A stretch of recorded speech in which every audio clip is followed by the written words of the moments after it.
It is a delicate balance between being obsessed with how you look and being thoughtful in taking care of yourself. We want to be presentable, but we don't want to constantly be worrying over, does this look good on me? What do other people think of this? Or why can't I ever find things that fit? Taking too much time to decide how to dress each day can be overwhelming and defeating. Wearing clothes that fit and wearing clothes that you love can make a huge difference in how you view yourself, and this bleeds into how we carry ourselves throughout the day. Renan Ichi is here to offer his advice about clothes, fashion, and body types and help us learn how to love dressing our bodies. Hi, my name is Lindsay Clyde, and this is Learn, Live, Love Yourself, a podcast where self-discovery leads to self-lovery. Each episode, I am delivering fun, practical ways to peel back the layers of your life and tap into that deep down you. Changing your mind one challenge at a time, this podcast will get you loving yourself better every day. It's time to grow. Come learn, live, love yourself with me. Episode 13, How to Dress Your Body Shape. An interview with Renan Ichi. Renan, thank you so much for being here. Yeah, thank you for having me. Excited. I'm excited. Every time everyone says, I'm excited, I'm like, I don't think you're more excited than I am. This is my passion, and so I'm grateful for you, giving this to us. Okay, so to start out, let's talk about, where did you go to school? Yeah, so I went to the University of Utah, and I did mechanical engineering at the University of Utah, and recently, well, I guess 2 years ago now, finished. I'm definitely happy to be done. It was a long road. Congratulations. Mechanical engineering. Okay. That's interesting. Is that what you do for your job right now? Yeah. So currently I work at a software company that does engineering software. Mm-hmm. And so I'm a mechanical engineer, but working for a software company. Interesting. Yeah. That does mechanical design. That's cool. Yeah. It's a nice intersection of those things, I think. Yeah. It allows me to still use some of those things I learned as an engineer, but also be in the tech world, which is a very different world. Yeah.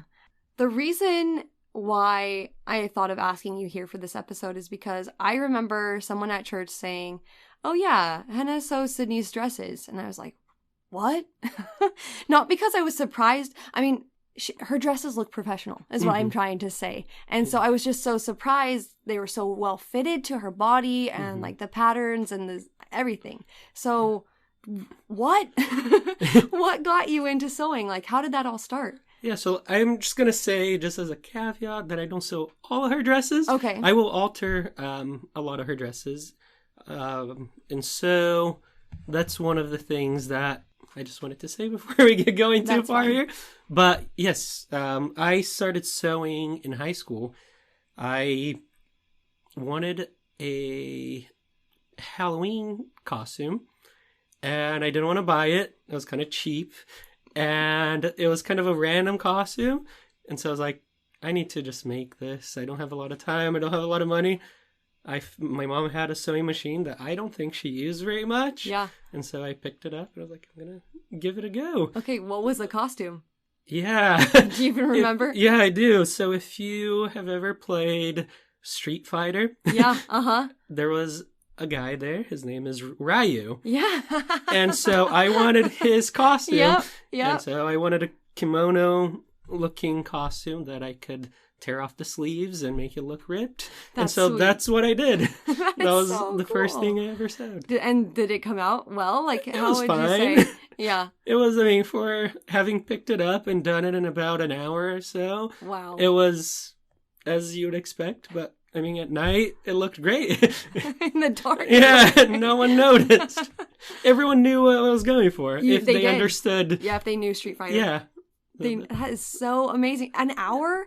I still think that's super impressive that you took that initiative. So what kind of equipment do you have now? Are you still sewing? You still do these things? Yeah, and so it was kind of a journey from there. I kept sewing most of high school. I love design generally, so I got into screen printing as well. And so I would design shirts, do a little bit of graphic design. and also would sew on the side. And then from there, I had an internship, and this is where I think my sewing actually definitely improved.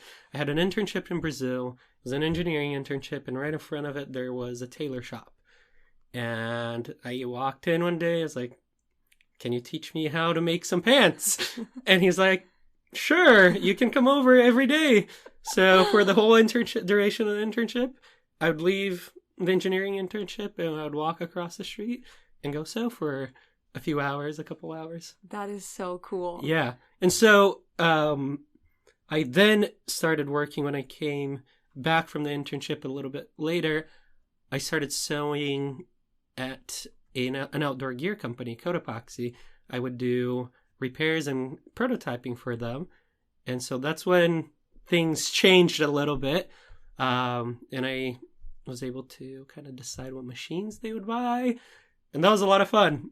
And after sewing in professional machines and industrial machines for a long time, I tried to go back to my normal machines, and it did not work. So now we have, to my wife's dismay, we have 2 big industrial-sized sewing machines in our living room and a serger. But I also have some smaller machines that I keep for fun whenever I need mementos. them. Yeah, exactly. And I have a vintage machine that I also have, cool. which is a lot of fun. Okay. I can understand why Sydney might not want that around, but I think it's cool as an outsider. She benefits from it. That's true. She just doesn't think I need as many as we have. Yeah. That's so cool. We should have you back to tell us how to sew. I'll have a video blog, podcast where you can show us how to do sewing and things like that. That's a whole different game. It's fun though. So with all of this in mind, design, sewing, creating, what do clothes and fashion mean to you? I think that's something that changes over time. I think originally I've always liked clothes. I don't know why, but I've always enjoyed clothes and design as well. My grandpa worked for General Motors for a long time, and so he would bring cool designs of concept cars, and that was really cool. And so it got me really interested in design, but I also really liked art. That's kind of what I think about how everything got started. But I think today it's grown into something much more encompassing. Fashion and clothing allow you to express yourself. For me, it was a way to express myself in ways that are hard for my personality to really express and to really verbalize. Yeah. And so it allows me to, I guess, tell people more about myself in a way that they couldn't otherwise know. I've never thought about it that way. I love that because I feel like I'm a more extroverted personality, and so I don't have any problem just saying this is who I am. Most of the time it's shoved in everybody else's faces. But as I'm thinking about this, maybe coming from, I'm not saying that you're an introvert, but coming from a more introverted point of view, being able to say hey, there's actually more going on in here than I let on. Yeah, and really cool. I think that's one of the fascinating things about fashion too. I wrote a paper in school about the psychological effects of clothing on the audience as well as on yourself. And so that really got me interested as I looked at the research that has been done in similar things, just how powerful it can be in how you feel and also kind of how you control what people get to learn about you. Right. It's very interesting because it's not very well researched, not in the way that we would talk about it, not in the way of fashion maybe, but more in sports teams where they have blackout games. So color obviously impacts how you feel. Maybe you're more aggressive when you're wearing black. And so things like that, or do you have something that you wear when you're sick?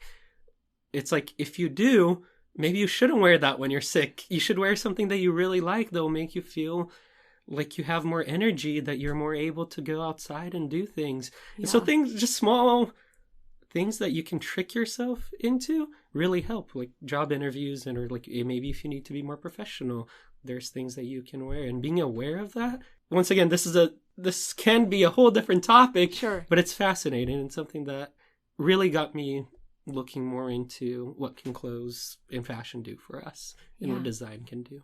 I love that. And I've thought about that in the way of on days that I don't feel like, it was back in school. If I didn't feel like I wanted to go to school or do anything and I kind of felt like being lazy, because I'm a person who doesn't mind not wearing any makeup. Yeah. But I realized that if I forced myself to put on makeup, that day went better than other similar days where I just like let myself look grungy. And there are times to just, let it go and be relaxed, but I totally agree with that. Yeah, I think as long as you're aware that that's what's happening. Right. I think that that's the important thing, is being conscious that these things are impacting you in one way or another. Right. And that's part of this podcast is called the Learn, Live, Love Yourself podcast, because first you have to learn what's going on in your head and how, for this episode, how clothes are affecting you. Then you can change the way you live and then use those to your advantage to be able to love yourself better because of it. So this is perfect. And another friend, all of us are talking about you behind your back. Thank you. It's okay. As long as it's not bad. It's not bad. Not at all. Another friend said that you came over and did a consultation for him about the types of clothes he should wear based on emphasizing or de-emphasizing things he liked and disliked about his body. Most of the people on here are women listening to this. So we're going to talk about women. But what are some key factors to look for when talking about what will look good on a woman's body? Yeah. And so just as kind of some preface to this, I did some courses and have some experience in image consulting where you help people dress in a way that they're giving off the right image that they want to give off. And this is why sometimes I'll do consultations with people. People want to know, what do I need to know? And I love teaching about this. And so that's kind of how this conversation got started. And so I've helped a few of my friends kind of have a better idea of what they should be going for and what they feel they want. And so that's just a little preface. And also I wanted to say that I'm an engineer and I don't want people to feel like as a man I am telling them what looks good on them. This is not how I approach things. I'm very objective. And so the way that I think about it is much more almost like geometric. Okay. It's all about shapes and balance. So to start out this conversation, really we're talking about how to balance out the shape that we naturally have. And that shape changes. Like, that's also very important to know, is that as things change, we're going to have to adapt. And that's okay. And that's very important to adapt. Yeah. And that you shouldn't beat yourself up if you're not the same shape that you were in college. I feel like a lot of the people that I've talked to have this problem with dieting or weight management, and it's because they imagine themselves as needing to be the same shape that they were in college for the rest of their life, which is totally not reasonable. No, too many things happen in between. Right. And so I think that is such a key point to say, like, we have to be able to adapt. And that's why it's so good to have you here on this podcast, because you will be giving us tips that will work no matter what. We could always come back and reference this, whatever happens to our bodies or whatever life throws at us. Yeah, and in realizing that you can look good regardless of whatever shape. And I think one of the most enlightening things, especially, I will use my wife as an example. Sometimes women will look at other women and think, anything looks good on them.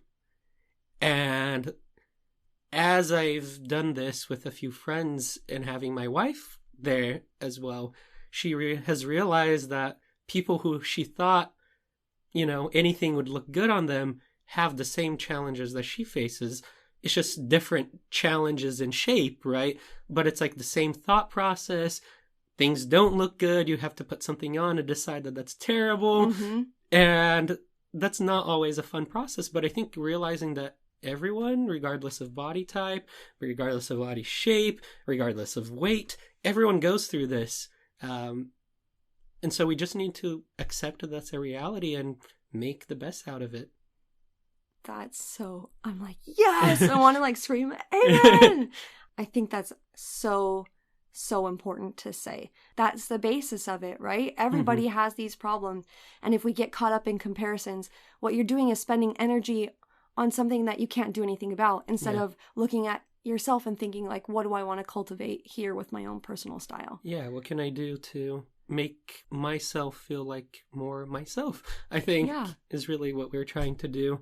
And so, like I said, this is all about geometry. This is all about how do shapes work? What are ratios? So we're going to be talking, like, part of knowing what your body type is understanding the ratio between specific important body measurements.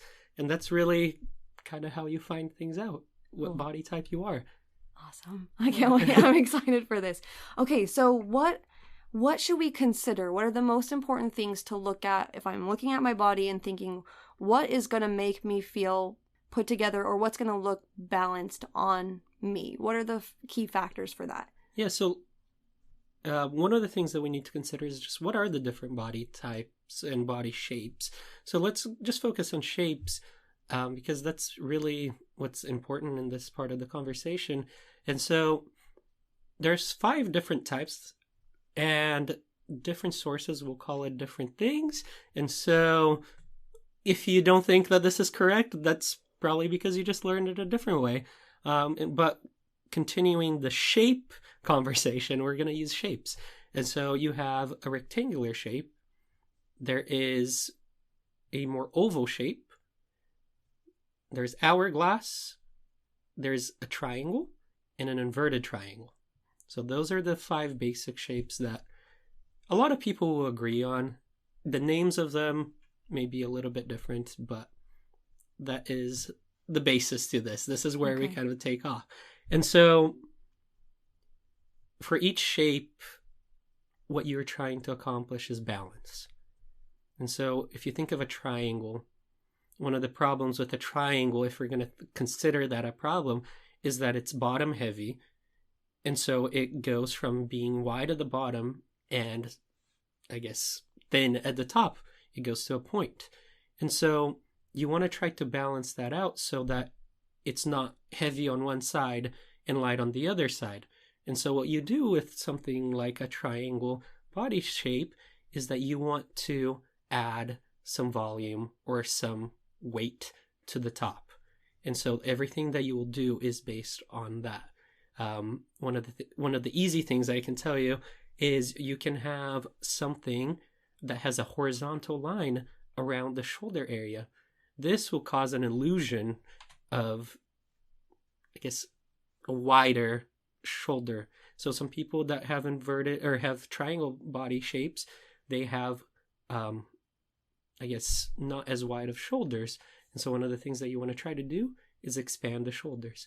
And one of the ways to do that is by having a horizontal line that automatically makes it seem like it's wider.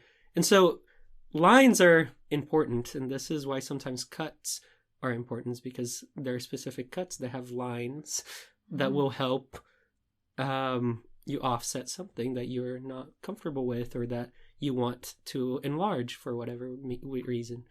And so the placement of the line would also be important, because definitely, even like if you had lines at the top, what if they were the same lines all the way down to like your waist where you started to get wider as a triangle? Like, is that also, I mean, does the placement matter? Yeah, it does. And so one of the things that you would look for in this situation is you'd look for horizontal lines more towards the top. Or you can also use colors, right? So darker colors don't call as much attention. Essentially, you're playing with where people's eyes are drawn to. And so if you have a lighter color on the top, it will enlarge that part of your body. And so that's something that to consider in any of these body shapes, is that colors can play into it, design can play into. So if there's like logos or any patterns, that pattern can bring attention to whatever it may be. And so that's one of the body types. Another body type is the inverted triangle. So you have the opposite problem. And people don't realize this, but a lot of women actually are this body type. A lot more than I think people think. So a lot of people tend to think that this is a more athletic build. Yeah, like a swimmer's body. Exactly. Like a wide at the shoulders, narrow at the waist. Yeah. And so in that case, you'd kind of do things that are the opposite. You don't want attention being brought to your shoulders. So like, let's say if you do like a crop top, you'd not want that as someone who is an inverted triangle, because that brings a lot of attention to your shoulders. And so that enlarges that and creates a horizontal line.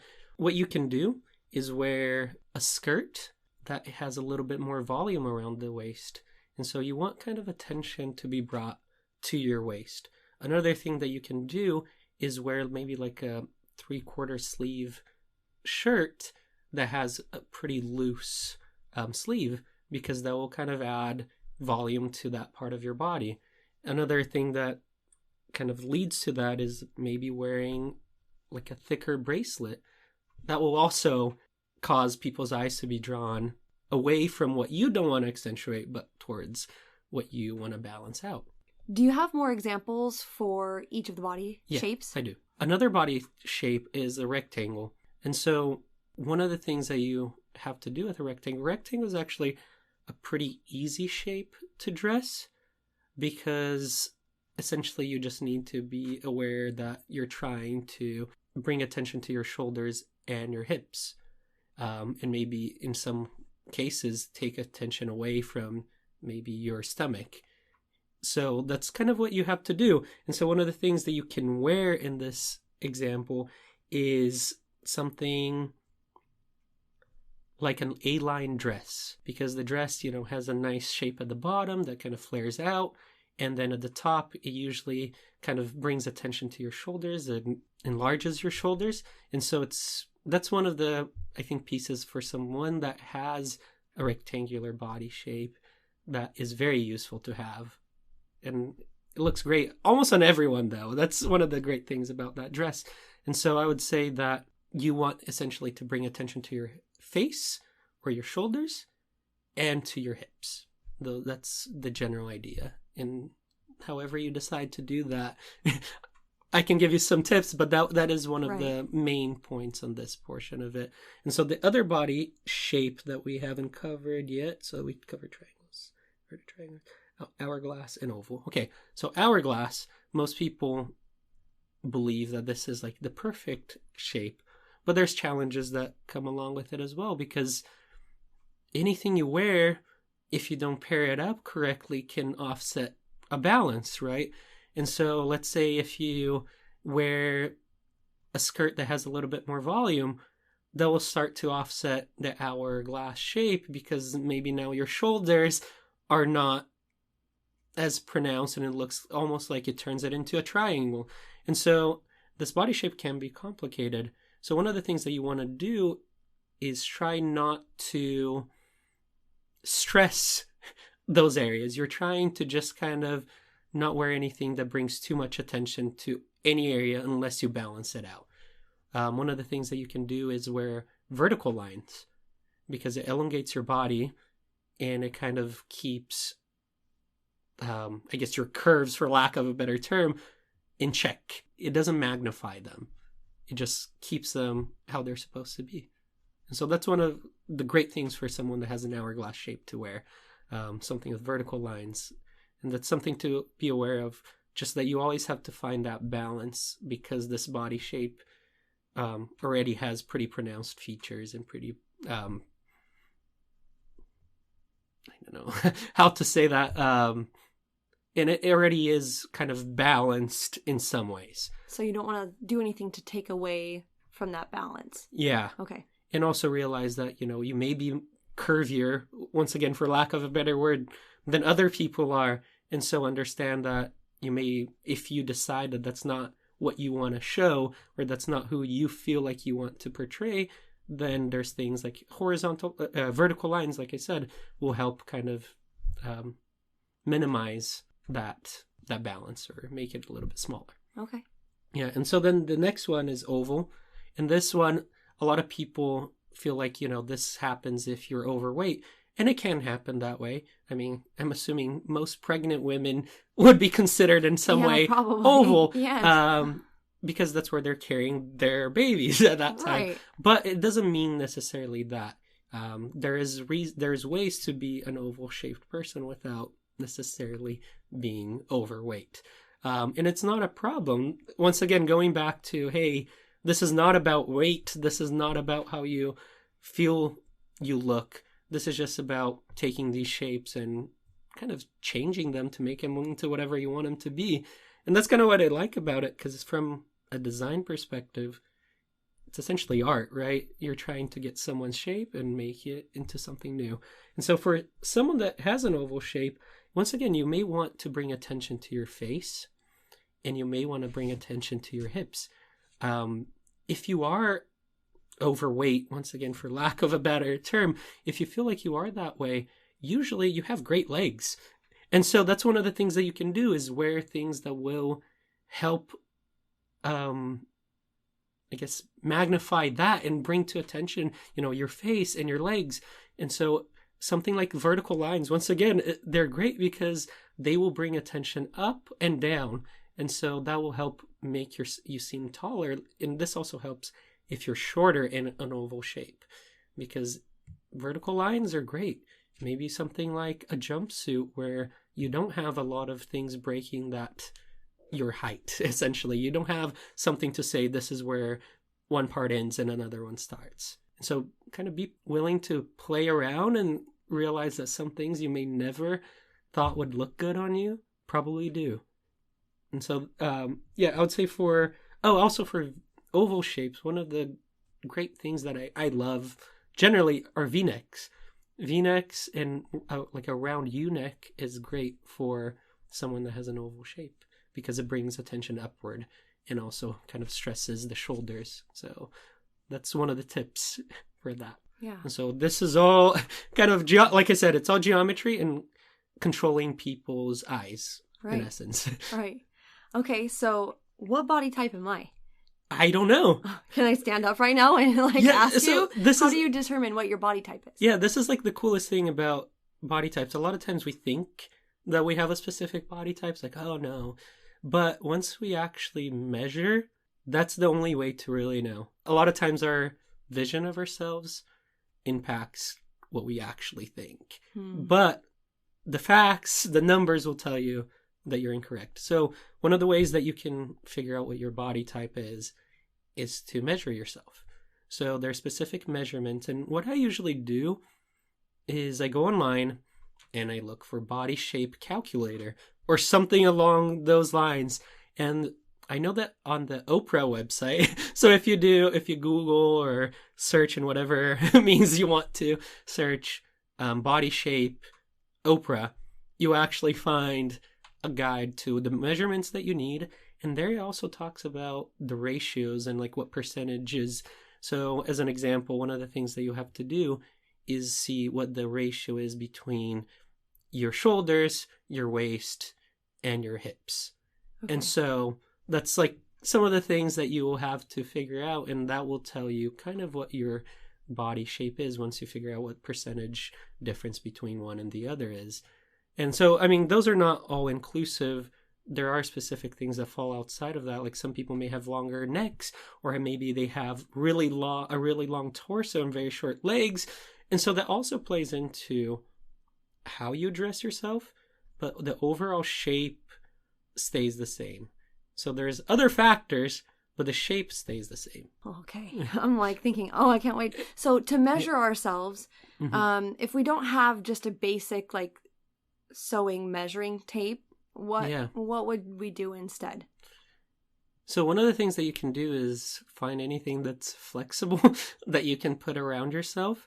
And if you have like any type of measuring device like a ruler, so then you can wrap yourself around with a string, and then you can stretch it out and measure what that length was. Okay. And so that's what I would say. And so you need like a notepad. It's very helpful to have someone there. Helping you. Because it's very hard to measure yourself and read and take down the numbers that you'll be reading. So it's easier to have someone give you a hand with that. So where do you measure? Yeah. And so a lot of times you measure around your shoulders. Just with arms down? Yeah, arms down around your shoulders. You may measure your bust as well, so all the way around, essentially the largest part of your chest. And so you want to measure that. And then your waist, your true waist. So essentially, where is the smallest part of your waist? And then your hips. That's perfect. And as you're talking, you said you have to be willing to try something new. Do you have any tips for getting past these mental blocks we've already put up for ourselves? I mean, how do we, when you're doing a consultation, how do you talk to people who say, oh, that's not going to look good on me? Yeah, that's one of the hard things, right? And that's why most of my friends know this about me, but if I'm talking to someone who doesn't know me very well, I tell them that you just have to be very objective, and they understand that that's how I am. And so you just have to realize, once again, take yourself in some ways out of the equation. Take what you think you know out and kind of just look at it from shapes, from that stance, and just see, okay, this is kind of what we're going to start out with. This is the basic shape that we have, and now this is what we're going to try to make, because this is what I want for myself. And so I would say be aware that you don't know very much about what will look good up until you take account of what you are. And once you know what your shape is, once you know what you're trying to accomplish, then you can see if those things work and be adventurous. Even with consultations, sometimes I'll tell someone to pick something out and they'll put it on. I'm like, oh, that was a bad choice. Let's not do that again. And so sometimes you just have to try it and you're like, okay, I think that this is what it's doing. And this is when you're really going to learn how to use these principles and how to balance your look, because you'll say, okay, so I want to bring attention to my shoulders. How do I do that? Should I wear like shoulder pads? And that may not look good on you. It can look good on you. And so that's one of the things to realize, is that try it out. See if what you understood from the balance and from what we've been talking about, if it actually works the way you think it works. Imagine it working. Yeah, and so that's why I say, I think it's a great place to start and try to be adventurous. You get to be adventurous. And if it doesn't look good, don't worry about it. I know that that's a hard thing. It's a very discouraging moment to go shopping and feel like nothing looks good on you. And so if you are willing to say, that's okay, but I have tools and I know that I can get it, I just need to figure out how to use these tools now, and learning that, okay, I'm going to try some things that I have never tried before, and it's going to be weird, and that's okay. And we're going to go with it, and we're going to continue to work on that. That's kind of how you have to look at this. And I love being in that space. I love having, even with myself, trying something that I never thought I would want to wear, just to see how it looks. And luckily I have a wife that's willing to look ridiculous sometimes. Yeah. Because I'm like, you should really try this. Mostly because I don't know what it's going to look like. Right. But I have a feeling that it could look good. And it can. And sometimes it does and sometimes it doesn't. But I think that's the only way for you to really find out kind of who you are, how to feel good in the body that you have, is to kind of let go of those preconceived notions of what you've established for yourself, and kind of realize that, hey, this is the tools that I've been given. This is how I'm going to apply them. And like you said, not be discouraged. It doesn't mean anything about your worth as a person or your beauty or anything that this particular thing doesn't look good on you. We equate those things like, oh, if this what's in style right now doesn't look good on me, I'm ugly, or something like that, which is totally just not true. Yeah, and realize sometimes what's in style is bad. That can be a thing. Yeah. Some things, if you look back in the 90s, you may realize that maybe we shouldn't have gone that route. Well, the 90s are back now, so what does that say about all the clothes that we see? Yeah, it's true. And I think even I've tried things on and I realized, maybe I should have been born in this era because the clothes that they were all wearing in this era actually Yeah. look better on me than the clothes that are being worn now. And so I think it's so important, like you said, to be adventurous and be willing to try things out. And your confidence can't be connected with what happens in the dressing room. Exactly. And I think you brought up a good point is that, okay, so maybe you're trying on some clothes that maybe feel like should belong in a different area, but they look good on you. So that tells you that there's something about the shape of what you're wearing that is important. So let's say like bell-bottom pants. Generally speaking, I'm not a big fan, but there's something about that, right? And so you need to realize, okay, what is it? Why is it that this looks good? And then go from there. It's like, okay, kind of deconstruct the shape that you're getting from it. I think a lot of times will make people's legs look longer. And that's one of the reasons why people like them, is that it helps with that. It elongates your legs. Yeah. Oh, this is like, I love talking about this stuff too. I used to watch What Not to Wear on TLC. Yeah, it's a great show. Did you ever watch that? Yeah. That was my favorite show to watch, and I wish it's not on anymore. What shows do you watch now? Do you watch shows like this? I watch Queer Eye. Okay, I've been thinking if I should get into that one. It's great. Yeah. And I think they help kind of break down also some of the conceptions that we have, the misconceptions that we have about, what looks good and who we should be, and kind of touch base with who do we want to be, because I think that that's sometimes what's missing. Sometimes we're trying to conform into what we feel like we should be and kind of forget that we have a choice in this. We can become something different. We can express a different side of us. And, that can be interchangeable. Some days we don't want to express that side of us. But as long as we know that we can, I think and that's why I like Queer Eye. It's been a great show so far. We'll see how they continue on. But yeah. And that makes me think about, just as my transition to becoming a mom, I feel like before I was a mom, or before even being married, I had a lot more time to shop, and I had a lot more desire to be adventurous and to find things that might be considered weird, because that's the style that I like to portray. Is I loved taking things that didn't really seem like anybody, it would like an unwanted item of clothing that, ew, why are we wearing that, and put it on and try to make it work somehow. And that was something that brought me a lot of joy.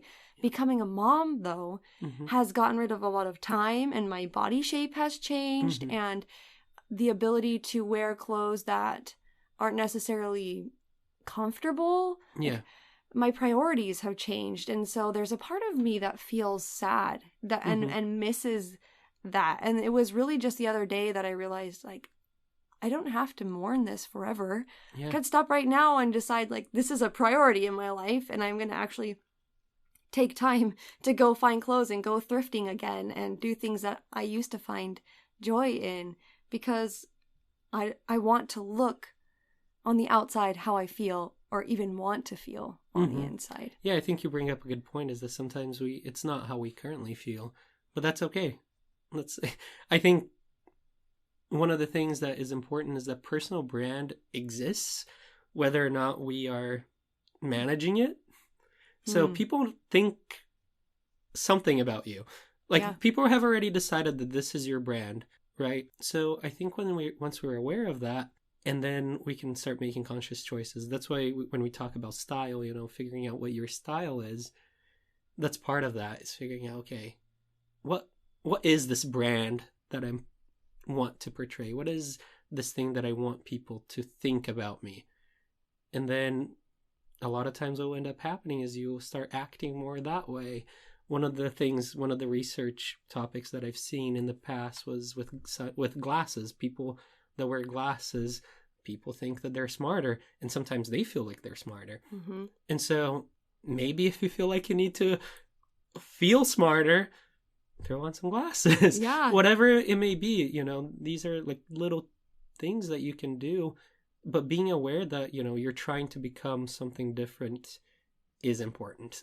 Being aware that you are changing is very important. And like, okay, at this point in my life, what do I want? What do I want to portray? So I think being aware, once again, going back to that. And also realizing at the end of that, what other people think only matters to a certain degree. Usually if you're feeling good about what you are wearing, then they will accept you that way. They will see that you are more than what they saw and more than what they thought about you when they first saw you. And so I think confidence at the end of the day is really what clothes are there to do, is to help you have confidence. And because I was thinking also, like, as you're saying this, like, yeah, but then I realized to myself, how do I differentiate obsessing over how I look? Where do I draw the line between, okay, I feel confident and everyone's looking at me, what do they think about me? You know, how do you balance that? I mean, we're talking about balance, I guess. Yeah. How do we balance that as well? I don't know if I have a good answer. I think willing to break what you think is correct sometimes helps with that. Being comfortable with who you are. And that's a hard thing to get to. So I like swimming and I like doing specific sports. And so I bought a heart rate monitor, that's like a chest strap. Mm-hmm. And it looks like a bra essentially, right? And she's like, are you really going to wear that? You look ridiculous. And like being like, yeah, because it doesn't really matter. Because right now I only look ridiculous to other people. Like, it's accomplishing what I need it to accomplish. Like, yeah, if you're gonna, there's specific things that you don't need to look the best for it. It's all about function, right? Some things are about function.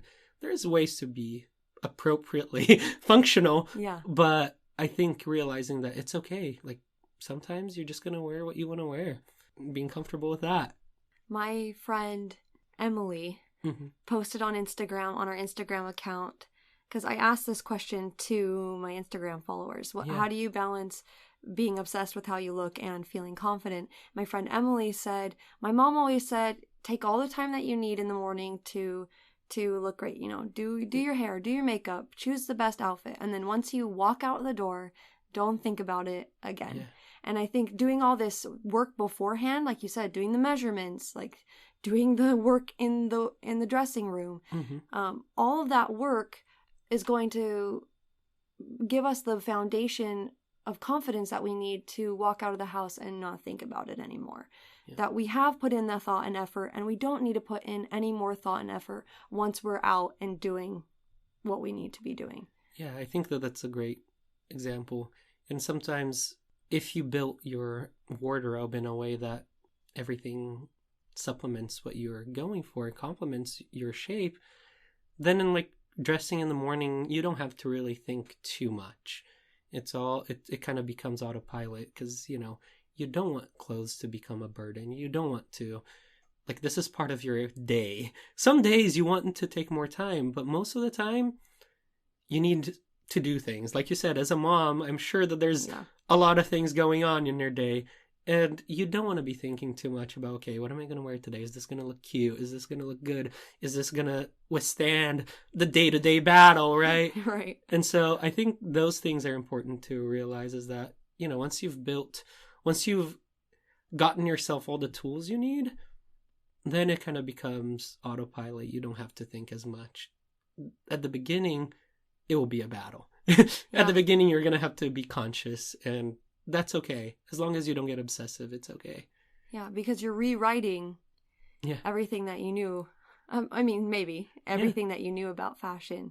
And and that's going to be, that's okay. Because you know, this is just how it is for now. It's not always going to be this way. Yeah, and it's exciting. I think it's exciting. It gets you to want to do more. It gets you to like, okay, what do I want for myself? Like, and then I think in some ways it makes you reevaluate other parts of your life. Am I really, like, in other parts of my life, am I giving off what I know I am and what I want people to feel? You know, like maybe even in traffic, like this isn't a hard example, but you know, if you're trying to be a specific person, like during traffic, sometimes it's hard to be that person that we want people to think of us as. That's true. And so anyway, this helps us kind of reevaluate our personal branding generally, like in every sense of the word. Like, how do people see me? and see if those things actually match up with how you want people to see you. And sometimes people have their own opinions, but you can use that as a guide, as like, okay, am I doing what I've set out to do? Am I being conscious about how I portray myself? Yeah, and am I being authentic? Yeah. Yeah. Am I being myself? Really? Yeah. And am I being myself? We have to keep, like you said at the beginning of this episode, we have to keep redefining that, because you're changing. Your body's changing, your life is changing, your values are a lot of times changing. Yeah. And you have to be willing to say, okay, am I being authentic in my life? Am I living in a way that I'm coming across how I want to? And it's a good cycle. It could be a good cycle if you dress for success type of thing, for success in showing up for people in a way that aligns with what you value. Like if I know that I can go into my drawer and I can pick any shirt and it'll look good on me, my day is like so much easier. Like the beginning of my day is perfect, essentially. It's like there's not much else that I really need to worry about. Yeah. Well, Hannah, do you have any last resources or places to go to start doing our research and learning about what we should wear? Yeah, like I said, I think going to that website, the Oprah website, or just going online and looking for body shape and kind of how to find what your body shape is a great thing. And a lot of those places will also have tips and will have suggestions of what you should try. I can't, give you everything here because of the time, but there's a lot of resources that will tell you, and play around with color. Color is one thing that we didn't talk about, but there's so much room.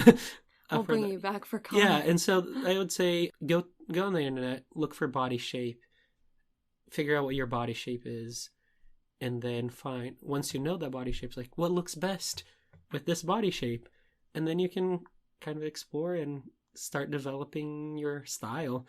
Yeah, it's a lot of fun. I'm so ready for this. But Hannah, thank you so much for your time. I am super appreciative of this, and you're welcome. And all your advice and wisdom that you've gained over the years. This is so great. Thank you. You're welcome. Thank you for having me. It's great being here. Of course, and you're going to come back for the colors one. Yeah, I'm bringing you back. Okay, everybody, wasn't that fantastic? I'm just seriously been smiling this whole time because I'm just yes. It's perfect. This is what I want you to take away from this, that you are in control of what you wear.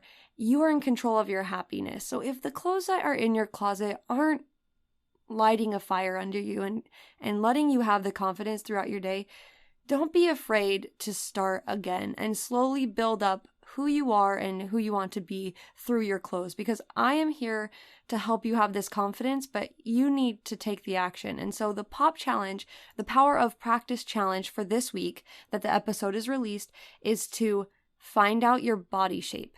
Okay? You're going to need to go onto that Oprah website, Google Oprah body shape, and then you're going to measure yourself, write down those measurements, and then do the math that will help you define your body shape. And once you've done that, the next part of your homework is to go into your closet and start looking at the items individually and saying, does this work for my body shape? Why or why not? And again, don't attach any meaning about your self-worth or who you are or how pretty you are based on if these clothes fit you or not. I mean, doesn't that sound ridiculous?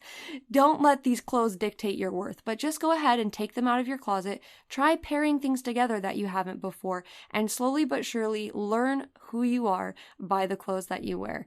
And that's our POP challenge for this week. I'm so grateful for your guys' time. Thank you for being here. My name is Lindsay Clyde. This is the Learn, Live, Love Yourself podcast. Subscribe, leave a review, and next time, bring a friend.